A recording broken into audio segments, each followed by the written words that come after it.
I'm just saying I'll do what I can, that's all. Bullshit you will. She's good. You know she is. I've said a bit of word in, that's all I can do. 10 seconds, everybody. Is little Jakey scared of the big bad culture with butter? If that sticks, I'll destroy you. 5, 4, 3. Welcome back. In our second segment, we're going to be taking a deep dive into the state of law and order in our country. Advance have already tasked what they are calling a solutions team to move this serious social problem to the top of the list.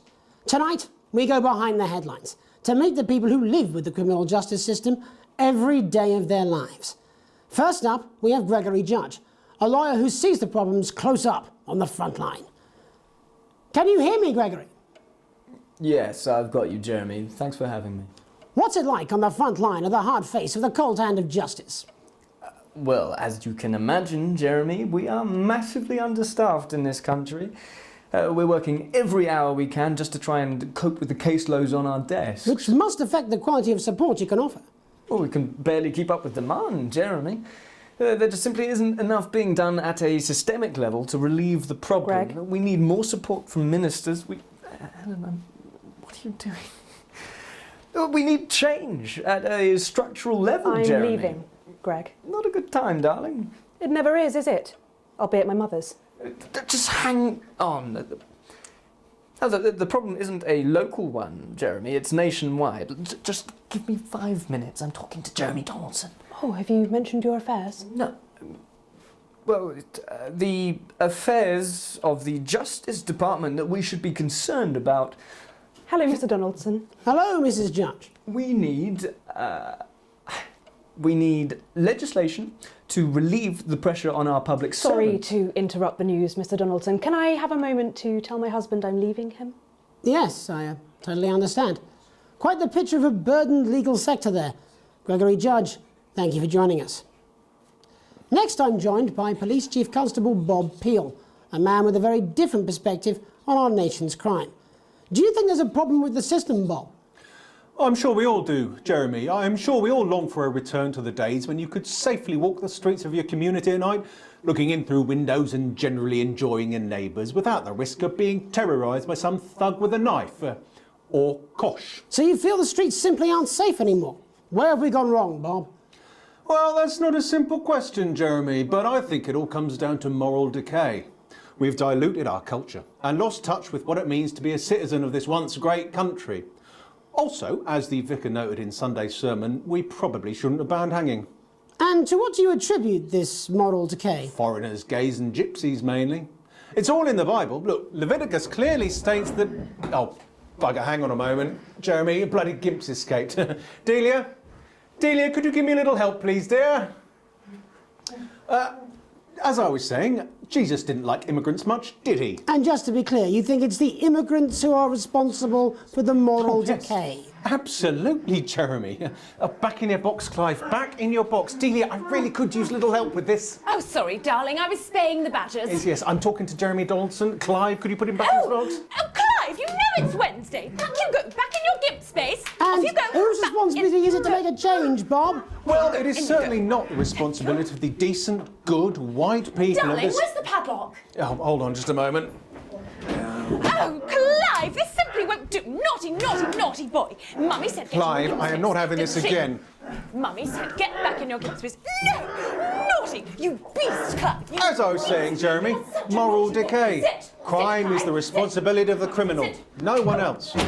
Look, everyone has a sob story, but we don't all end up as barbarians, do we? Look, when our daughter Alice comes home with an A-, does she go on a killing spree? No, she takes 3 of her pills and hides under the stairs like a normal child. Thank you, Bob. Bob Peel there, really locking down the police's position on morality for us. And finally tonight, hopefully uninterrupted, it's time to get to the heart of the matter. Tony Dawson has recently been released from prison after serving 3 years for aggravated assault, burglary and menacing a swan. He's agreed to talk to us today, which is also, I believe, his birthday. Many happy returns, Tony. Cheers, Jez. Call me Titwank Tony. Everybody else does. No, I'm not going to be doing that. Can you tell us what it's like in prison, Tony? Titwank Tony. Hey! Prison's a mixed bag. Structure's quite nice, but it's a constant battle against institutionalisation, as you can imagine. And obviously, titwanks are quite hard to come by. I'm picking up that you're not alone there, Tony. Titwank, Tony. Yeah, sorry, my friends are throwing me a surprise party. Good bunch of lads. Okay, well, we're trying to let you get back to that party as soon as possible. First, let me ask you this. Do you feel that your time spent in prison helped to rehabilitate you in any way, Tony? Titwank, Tony. I don't think it's as easy as that, Jez. Sopen! Yeah, I think asking that is an oversimplification. It sounds like it's getting quite busy there, Tony, but let's try and soldier on. Since leaving custody, have you been able to find a new job? Yeah, all the boys are here. There's Big Chris, Oi, oi! Little Chris, Oi, oi! and Vampire Chris. This one's, yeah? Yep. One sec, love. Titwank Tony's on the news. Rehabilitation's difficult with the current system, Jez. It's just not set up for it, you know? It's inherently unjust. Sopen!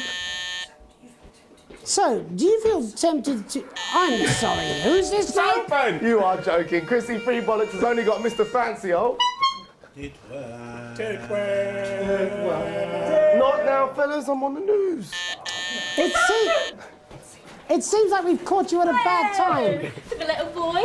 Oh, I can't really hear you, mate. It's getting a bit busy here. Jesus. Yes, we seem to be losing the signal No there, Tony. fucking way. Las Bolitas! Well, we're just trying to get that signal back. I think we... Yes, Tony? Tony, I mean, we were literally away for 2 seconds. How has this happened, Tony? Can you hear me? Well, we seem to have lost our train of thought there a little. Hopefully you, the viewer at home, have managed to glean a broader understanding of the serious and complex issues around law and order. After the break, Megan will be live with some plucky young thespians. Don't go away. We'll be back after these messages.